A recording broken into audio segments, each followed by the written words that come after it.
What's going on, guys? Mike Armbo here. Today we're going to be going over our overhand.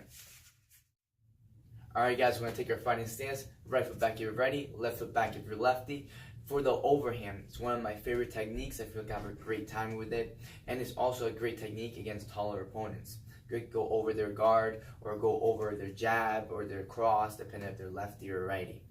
Good, so for the overhand, from here, we're going to take our fighting stance, again, rhythm back and forth. What we do is that we don't want to lose our balance, all right? So what we want to do is we're going to open our feet. When I open our feet, we're going to take a little bit of a base step here. We're going to bend our legs, and now we're going to go over. Our arm's going to go almost in a circular motion, over and this way, okay? So once I do this, I step, right? I'm ducking my head just a little bit, and then I put my arm over, how they call it, the overhand. So here again, I step. That way I don't lose my balance. I'm turning like I'm doing across this way.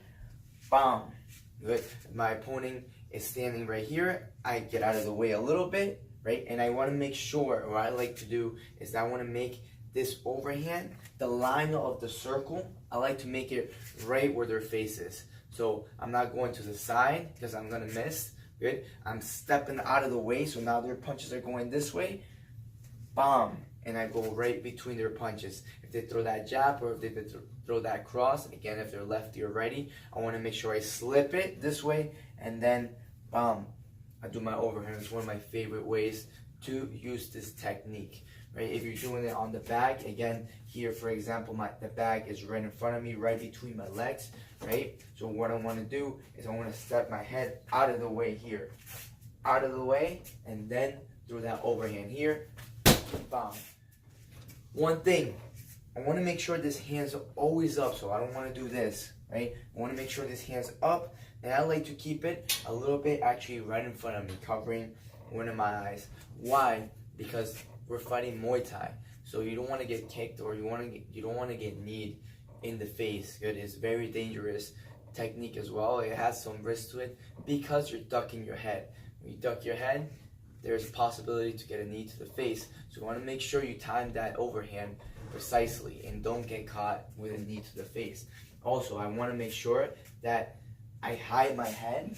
So I'll show you from this side. I want to make sure that I hide my head as much as I can and as close as I can here. That way, I also minimize that risk of getting hit with a knee, all right? Because if you're up here and you're trying to do the overhand from here, then you leave that gap or that space for your opponent to knee you, all right? So the more I can come here on the side of them, the less likely that they're going to be able to hit you with a knee. For example, if they spin, also if you're hiding your head, they're just going to spin over your head. So it's very, very good to practice that out on the bag or when you're sparring lightly with your partners. Make sure you don't hurt your partners. Again, for example, if you're doing the bag, I go in here and I hide my head. Good. Hand covering the side. I'll show you as a lefty stance here. Bam, here. Make sure I step to the side to keep that balance, right?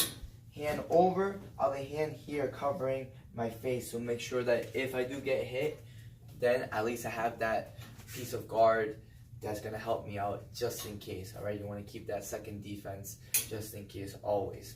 Cool, guys. So those are the basics of the overhand and also how to use it and practice it on the bag. Hope that helps. See you guys next time, and thank you for watching. Make sure you share and subscribe.